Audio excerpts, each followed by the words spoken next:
أعوذ بالله من الشيطان الرجيم بسم الله الرحمن الرحيم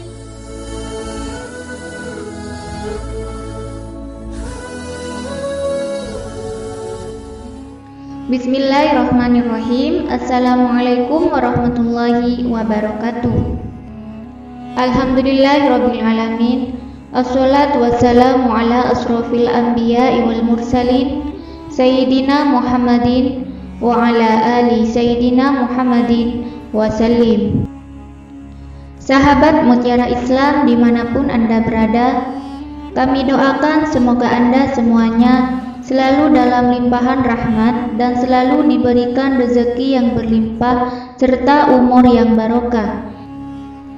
Sebentar lagi kita akan menyambut Ramadan yang mulia. Marilah kita saling memaafkan antar sesama, karena amalan hati ini sangat tinggi nilainya di sisi Allah Subhanahu wa Ta'ala. Sebagaimana dalam kisah Rasulullah Shallallahu Alaihi Wasallam dan sahabatnya berikut ini. Pada suatu hari, Rasulullah Shallallahu Alaihi Wasallam sedang berkumpul dengan para sahabatnya. Di tengah perbincangan dengan para sahabat, tiba-tiba Rasulullah Shallallahu Alaihi Wasallam tertawa ringan sampai terlihat gigi depannya. Umar radhiyallahu an yang berada di situ bertanya, "Apa yang membuatmu tertawa, wahai Rasulullah?"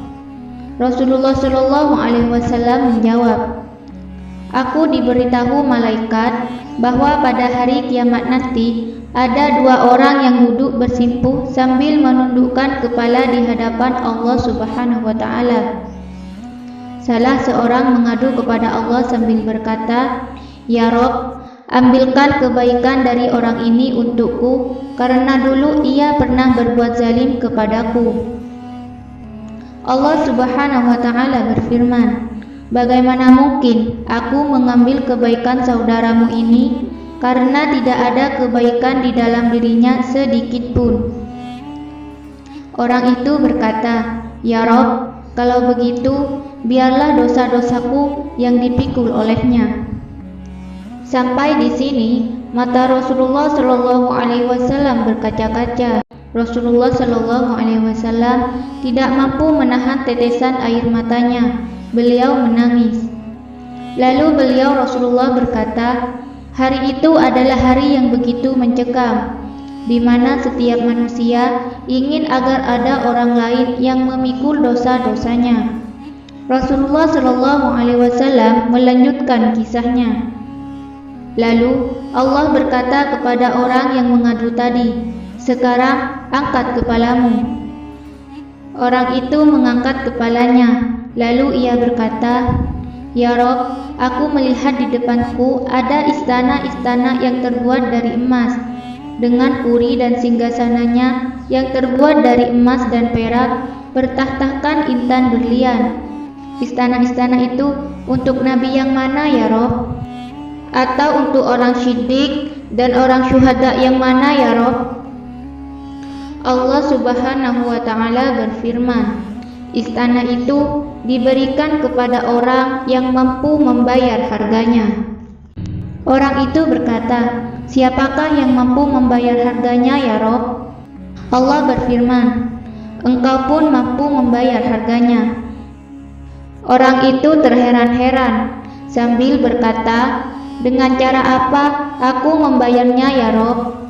Allah berfirman, "Caranya, engkau maafkan saudaramu yang duduk di sebelahmu, yang kau adukan kezalimannya kepadaku." Orang itu berkata, "Ya Rabb, kini aku memaafkannya." Allah berfirman, "Kalau begitu, gandeng tangan saudaramu itu dan ajak ia masuk surga bersamamu." Setelah menceritakan kisah itu, Rasulullah Shallallahu Alaihi Wasallam berkata, "Bertakwalah kalian kepada Allah, dan hendaknya kalian saling berdamai dan memaafkan. Sesungguhnya Allah mendamaikan persoalan yang terjadi di antara kaum muslimin." Kisah tersebut di atas Terdapat dalam hadis yang diriwayatkan oleh Imam Al-Hakim dengan sanad yang sahih. Saudaraku, keluargaku dan kerabatku, sahabat-sahabat tercintaku, amalan hati yang nilainya tinggi di hadapan Allah adalah meminta maaf, memberi maaf, dan saling memaafkan. Maafkan diriku ya saudaraku, keluargaku dan kerabatku, sahabatku tersayang, sekiranya pernah menyakitimu dalam perkataan dan perbuatan. Semoga kita bersama-sama masuk surganya Allah Subhanahu wa Ta'ala. Amin amin ya rabbal alamin. Selamat menyambut datangnya bulan suci Ramadan. Barakallahu fikum. Wassalamualaikum warahmatullahi wabarakatuh.